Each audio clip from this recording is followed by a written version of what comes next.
Morogoro wobwagachi wechinyumba chieligulira inse hasense muyogembe bunge yabo mwachoge cheche kaunti ya Kisii nigo bakogoturobaniwa n'abakolemeremo abo abakolemeremo hasense meyo eye magega yoko muronganiro kunyoro kwengeli yabo gwetanyo mutienyo yo mubono ase baibeire bagwakano kere wiki gukwana chingeke cy'abananchi abo nigo baba bakomocho boteneri bo Morogoro yo asabono baruro kubolia kucha somo jumbe bwe bunge yo musikali famiruka gwe sona nikati helio gukora umuchando yo.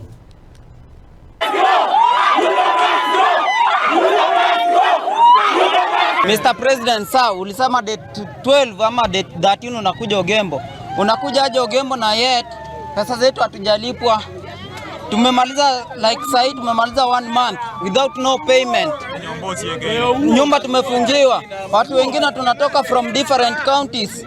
Na unasema na baada hatujalipwa. Naitwa Innocent. Mimi ni mfanyikazi hapa Affordable Ogembo. Ruto alisema ametenga pesa ya affordable. Sijui alitenga pesa ya mbuzi ama pesa ya nini? Tunataka pesa yetu. Sijalipa nyumba. Watu hapa wengine wanaishi hapa Ogembo. Nyumba tumefungiwa, hakuna chakula. Tunashindwa sasa tunaishi aje? Tangu last week tukuja hapa tukaambiwa ati tuende tukuje leo tupewe pesa, bado tumefika hapa ni kukimbishwa, hatuoni pesa. Mbani ni Migori, mkaaji wa Ogembo. Tumekuwa tukifanya kazi ya affordable but the management wamekuwa wakitudanganya. So kitu tunauliza Mr. President, mara mingi tukiuliza pesa yetu tunaambiwa Mr. President haja release pesa. Inakuaje na release pesa ya kutuletea askari watupige na pesa yetu hakuna. So tunaomba kadi.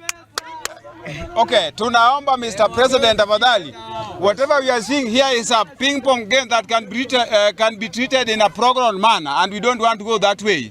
We need a rudiment logics, not lies. Tafadhali pesa yetu. Hata na hii management yake nini wanasinda wakitudanganya ati pesa Ruto achalilisi. Na Ruto alisema ametenga mabilioni ya pesa.